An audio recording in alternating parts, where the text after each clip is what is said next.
ඕගොල්ලන්ට භාවනා කරනවා නම් ඕගොල්ලන්ට අත්දැකීම් ඇති සමහර අවස්ථාවල භාවනා කරගෙන යනකොට කිසිම අත්දැකීමක් සම්බන්ධ සිතුවිලි ගලන්නේ නමුත් මේ හොඳට සිහි කල්පනාවක් තියෙනවා. සමහර විට නිකන් උඩ පාවෙනවා වගේත් දැනෙනවා. එතකොට බිම අල්ලලත් බලන්න හිතෙනවා. ඇත්තටම පාවෙනවවද්ද කියලා. ඒ කියන්නේ බිම අල්ලලත් බලන්න හිතෙන්නේ ඕගොල්ලන්ට මේ පියවි සිහි කල්පනාවත් හොඳටම තියෙනවා. නින්දකට හේව වැටිලත් නෙමෙයි. අන්නේ මට්ටම ඇතුලේ කියවෙන්නේ ඕගොල්ලන්ගේ සිත විදර්ශනාවට ලෑස්ති කියන එක. ඒක කොයි වෙලේද කියලා අපි දන්නේ නැහැ. ඔය අවස්ථාව ලේසියෙන් උදා කරගන්න පුළුවන් අවස්ථාවක් කියන්නද? උදේම නැගිටලා නිකන් නිදිත් නැහැ. තවම ඒ කියන්නේ මේ හොඳට 100ක් තියෙනවා. තවත් ටිකක් වෙලා ඇඳේ නිකන් හිටියනම් හොඳයි කියලාත් හිතෙනවා. ඔන්න ඔය වෙලාව තියෙනව නේද? ඔය වෙලාවේ හේම වාඩි වෙලා වතුර වීදුරුවක් බීලා නැත්තම් ආයෙත් නින්දට වැටෙන්න පුළුවන්. වතුර වීදුරුවක් බීලා ඔය වෙලාවේ භාවනා කරන්නකො. විනාඩි 15ක් 20ක් යනකොට සිතුවිලි මොකුත් හැසිරෙන්නේ නැහැ හිතේ. හොඳ අවස්ථාවක් ඒක. නිකන් සිතුවිලි ගලන්නෙත් නෑ, හිත ඉන්නත් පුළුවන් පැයක් විතර වුණත්. මොකුත් නෑ අත්දැකීමක්. ඔන්න ඔය වෙලාවේ ඕගොල්ලෝ ස්කන්ධයන්ගේ උදේවැය බැලුවොත්, නාම රූප වශයෙන් බැලුවොත් ඕගොල්ලෝ අවබෝධයේ කරාම එකතු වෙනවා. හැබැයි මතක තියාගන්න මේ ප්‍රශ්නේ තියෙනවා කරදරත් වැඩි කියලා.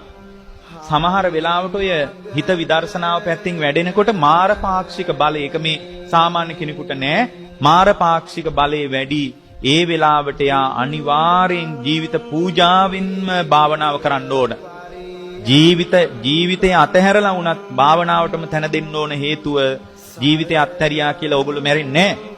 නමුත් පින්වත්නි, මාර පාක්ෂික බලවේගයේ ඔබ අත්හරින මට්ටමට ඕගොල්ලන්ගේ හිත තුල විදර්ශනාවට ප්‍රබල තැනක් හම්බ වෙන්න ඕන. නමුත් අවාසනාවකට ගොඩාක් දෙනෙක් එහෙම සමහර වෙලාවට ඔය භාවනා කරගෙන ගින් හොඳටම විදර්ශනාව වැඩෙනකොට අපි නොහිතන විදිහ අපහසුතා එනවා. සමහරට gederin උනත් එන්න පුළුවන් අභියෝගේ. කවදාවත් නැති විදිහට අපිට හිතේ තේරෙන්නේ නැහැ මෙහෙම ප්‍රශ්න එනවද කියලා. සමහරට දැන් මට කියලා තියෙන ඔය භාවනා කරන අය මේ මෑත කාලෙත් කිව්වා එක මහත්තයෙක් හොඳට ධ්‍යාන 4 වෙනි ධ්‍යානෙටත් ගිහින් ඉන්නවා ස්වාමීන් වහන්සේ. විදර්ශනාව පැත්තට එනකොට මේ එකපාරම මගේ පපුවත් එක්ක මේ වම් අත රිදෙනවා. ඊට පස්සේ මේ යා විදේශ රටක ඉන්න කෙනෙක්. මම ඊට පස්සේ ඒකට කරන්න ඕන පුළුවන් ප්‍රතිකාර ඔක්කොම කළා. මාස 3ක් විතර ඔය MRI වගේ මේ කරන්න ඕන ඔක්කොම ප්‍රතිකාර ක්‍රම සහ බටහිර ලෝකයේ තියෙන ඔක්කොම කළා. කිසිම ප්‍රශ්නයක් නැහැ කියලා කියනවා. ඊට පස්සේ ස්වාමීන් වහන්සේ මාස 3ක් විතර ගියා. මේ ඔය ප්‍රතිකාර වලටම යොමු වෙනකොට ඉතින් යා බලනවනේ මොකද්ද දන්නේ මේ කියලා. ඉතින් ටිකක් සංවේදීනේ. මාස 2ක් විතර යනකොට ඒ ප්‍රශ්නේ නිකම්ම නැති වුණා. හැබැයි ස්වාමීන් වහන්සේ දැන් භාවනා කරනවා පළවෙනි ධ්‍යානෙවත් උපදින්නේ නැහැ. 4 වෙනි ධ්‍යානෙටත් ගිහින් හිටියා. දැන් පළවෙනි ධ්‍යානෙවත් උපදින්නේ නැහැ. අන්න ඔය විදියට මායයා සමහර හැම දානවා. ඒවට අහු වුණාම අපිට එතනින් එහාට ඉස්සරහට යන්න බෑ.